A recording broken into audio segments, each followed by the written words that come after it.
Hey guys, how's it going? My name is Yeps, My name is Yip. and today I just wanted to share a little bit about my adventure with the Abyssal creatures.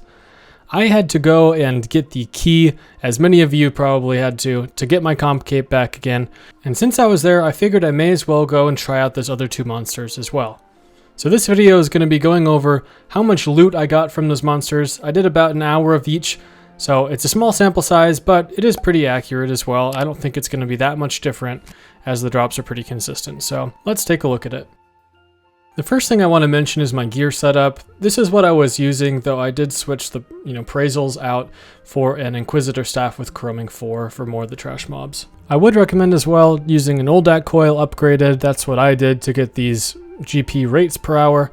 And also the Book of Wen was really big for increasing DPS as well. So the first monster that I went to kill today was the Abyssal Savage. These were actually very, very good as far as GP went, with getting around 10.65 mil an hour. Honestly, these were pretty enjoyable. They kind of reminded me to a degree of Hellhounds. Maybe not exactly, because they have a lot more health and definitely hit a lot harder, but they were pretty enjoyable to do all in all.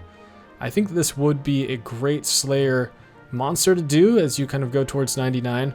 All of these, all three of these are going to be under that Abyssal monster task, which is going to be pretty sweet as far as making this a preferred Slayer task. I really like that also you get a whole bunch of orbs from this one, so you can go and chuck those in for clear components that you can use to make XP capacitors and other good stuff as well. As for their coolest drop, there wasn't anything like super crazy here, but they did drop a whole bunch of crystal keys. In total, I got around 25 crystal keys for that hour, which honestly would be super good for Iron Men coming here and doing that as well. They do drop a lot of herbs and a ton of alkables. These definitely had the most alkables of any of the monsters that I went to kill today, and I was pretty happy with that all in all. Overall, my biggest suggestion would be just to bring a lot of AoE stuff when killing them. After finishing up with the Abyssal Savages, I came to the Abyssal Beasts. Now this one requires 105 Slayer, which is quite a bit higher, but it does have a pretty cool drop in the Jaws of the Abyss. It's going to be extremely rare off task, which is something that, I wouldn't really go and try to camp for, but it might be something that you just randomly pop off on, especially if you're going for 120 Slayer and you have a preferred task in these. You could come here and really kill 100,000 and get that drop, especially on task too, right? But I enjoyed the time here. It was pretty fun. Honestly, this area looks incredible, and they did drop around 9.75 mil for the hour that I was here. As far as drops go, you have a lot of herbs once again, which is pretty consistent throughout all three of these. You also have Grenwall spikes, which is pretty cool, and also Onyx bolts enchanted, which also are pretty good for alking. So just kind of solid drops, very similar to the last one. Nothing too insane. This one does drop full crystal keys though, which is kind of fun. All in all, I am really happy with the money that you get here, because you do have a chance on top of this to get the Jaws of the Abyss, which, while it's not very consistent, could level out your GP to be quite a bit higher if you do get that drop once in a while. And the main reason that I came was for the Abyssal Lords. This is of course how you get the gate key, which unlocks the comp cape achievement, and that's the real reason why I came here today. I was pretty surprised to find though that the GP per hour is actually quite a bit worse. I came the first day to check these out, and it was super overcamped, as you guys probably saw as well.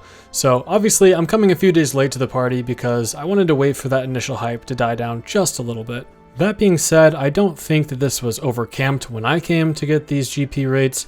It kind of just is a little bit harder to kill them, and the loot isn't really as good compared to the other ones, and that's fine. Just how it is.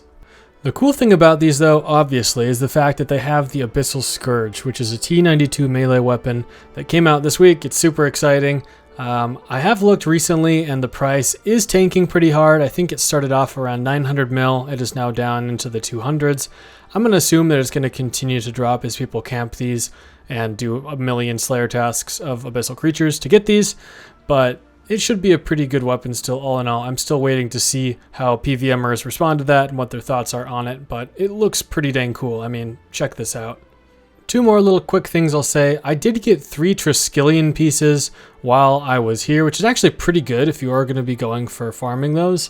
Kind of just a fun way if you're going for loot opening or something like that. It's just an alternative to doing the Archglacier for those. I did also get 3 gate keys during my hour here, which is pretty notable. That just means that you're not going to really be spending too much time camping to get that, which is awesome. That's pretty much it for my video today. I just wanted to point out kind of what you can expect as far as loot goes for these. Also, I wanted to point out, if you realize that cannonballs are literally so expensive right now, you got to think about all the people that are chilling with Oldak coils going for 10 hours a day, because that's pretty much where all those cannonballs are going, man. Anyway, thanks so much for watching, guys. If you like this content, make sure you go ahead, like, comment, and subscribe. Hop in the Discord if you ever want to chat about anything, and we'll catch you in the next one.